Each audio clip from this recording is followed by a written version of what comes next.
लोकसभा चुनाव की सुगबुगाहट अब धीरे धीरे शुरू हो गई है। क्या आगामी लोकसभा चुनाव में आपकी भी दावेदारी गोड्डा सीट से रह रही है? लोकसभा 2024 कांग्रेस के लिए बहुत महत्वपूर्ण है। हमारे आदरणीय नेता राहुल गांधी जी को हम लोग प्रधानमंत्री के रूप में देखना चाहते हैं और उसकी तैयारी एक एक कार्यकर्ता कर रहा है। राहुल जी ने अपना दायित्व भारत जोड़ो यात्रा करके पूर्ण किया है। देश की आज जो सबसे बुनियादी बातें हैं, चाहे वो बेरोजगारी को लेकर के हो, चाहे महंगाई को लेकर के हो, या जो एक समाज में सद्भावना के माहौल में जो हम लोग रहते हैं, उसकी महत्वता को समझने की बात है। ये राहुल जी की यात्रा, भारत जोड़ो यात्रा ने बहुत अच्छे से स्थापित कर दिया है।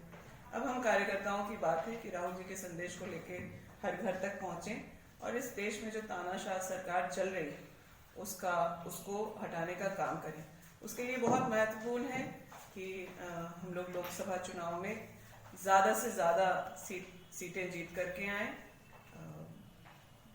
एक जो है एक यूपीए जिस तरीके से पहले सरकार चलाई है, यूपीए 1 यूपीए 2, उसके बाद फिर सभी लाइक माइंडेड पार्टीज को भी लाने साथ इकट्ठा करने का भी काम केंद्रीय नेतृत्व के द्वारा किया जा रहा है। मुझे पूरा भरोसा है कि 2024 में हम लोग राहुल जी को प्रधानमंत्री के रूप में देखेंगे और उसमें हम लोगों की जो भी भूमिका पार्टी तय करेगी उसको एक्सेप्ट करेंगे। यहाँ दो बातें हैं मैडम जी। पहला तो कल नीतीश कुमार का बयान आया कि कांग्रेस अगर लीड करे तो जैसे कि कमी से पिछले दिनों डबल इंजन की सरकार भी रही, लेकिन वो MOU जो है राज्य सरकार के साथ नहीं होने की वजह से वो प्रोजेक्ट जो है कभी जमीन पर नहीं उतर पाया।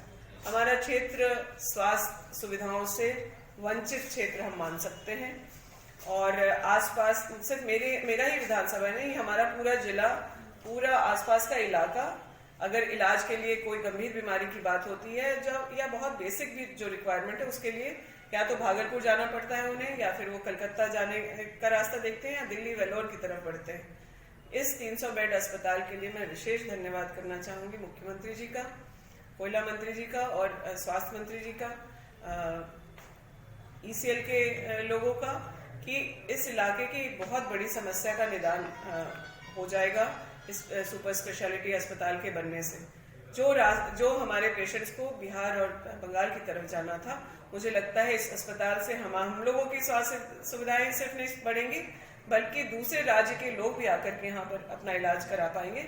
इस प्रकार के हॉस्पिटल मेहगामा में बनने के लिए गोड्डा में तैयार है और इसके लिए मैं पूरे सरकार का आभार व्यक्त करती हूँ और 11 साल से लंबित है।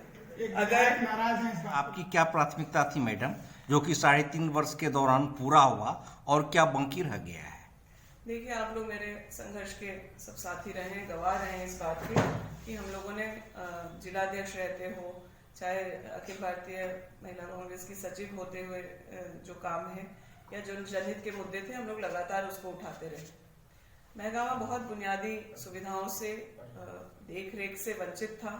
करीब 300 करोड़ से ज्यादा की सड़कें अलग अलग विभाग से आज मेहगामा में उसका काम चल रहा है और जो आने वाले दिनों में है, मुझे लगता है कि मेरा कार्यकाल, प्रथम कार्यकाल जब तक पूरा होगा तब तक हम लोग 500 करोड़ से मेहगामा की जो सड़कें हैं, PWD से लेकर के ग्रामीण सड़क हो, चाहे फिर ग्राम के अंदर की जो सड़कें हैं उसको दुरुस्त करवा पाएंगे। वो एक प्राथमिकता थी, उसको हम लोग कर पाए।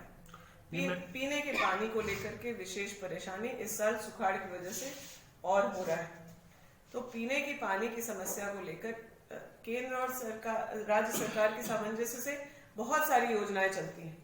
उसमें एक जल नल योजना की भी बात है।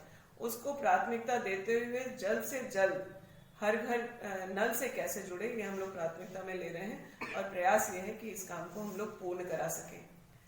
300 बेड अस्पताल का जो मामला है, जिसका MOU 2 दिन पहले कोयला मंत्री जी की उपस्थिति में, हम लोग के माननीय मुख्यमंत्री जी की उपस्थिति में स्वास्थ्य मंत्री थे और ECL CCL के तमाम वरिष्ठ पदाधिकारी थे। मैं उसके बारे में कहना चाहूंगी कि यूपीए 2 के कार्यकाल में CSR के फंड से यह पैसा रिलीज किया गया था, लेकिन मैंने पहले भी कहा कि केंद्र और राज्य के सामंजस्य से बहुत चीजें होती हैं। 5 साल डबल इंजन की सरकार रहने के बावजूद एमओयू नहीं हो पाया, और एमओयू नहीं होने की वजह से उस हॉस्पिटल को धरातल पर देखने का काम जो है वो लोगों के लिए सपना ही था। लेकिन अब जब मुख्यमंत्री जी के नेतृत्व में यह काम हुआ है तो महगामा में 300 बेड अस्पताल, ये सिर्फ महगामा का अस्पताल नहीं, आज भी एम्स में 50 बेड का ओपीडी ही चल रहा है। आने वाले दिनों में यह 300 बेड का अस्पताल पूरे झारखंड के लिए गौरव की बात होगी। आज हम लोग बिहार जाते हैं ट्रीटमेंट के लिए, इस इलाके के जो लोग रहने वाले हैं, इस जिला के हों, अगल बगल के जिला के लोग हों, वो कलकत्ता जाते हैं ट्रीटमेंट के लिए। 300 बेड अस्पताल के बनने से ना सिर्फ हम लोगों के यहाँ, हम लोग के जिले में स्वास्थ्य सेवाएं सुधरेंगी, बल्कि अर्थव्यवस्था, जो रोजगार के भी अवसर है, उस प्रकार से वो रोजगार के अवसर के सृजन के लिए बहुत सारा इन्वेस्टमेंट व्यापार व्यवसाय में और एक माहौल युवाओं के पक्ष में करने की जरूरत है। तो बाजार को कैसे हम लोग इन ग्रामीण इलाकों में बढ़ा सकते हैं, बजट में वो भी हम लोग की प्राथमिकता हो, यह एक जरूरी बात है।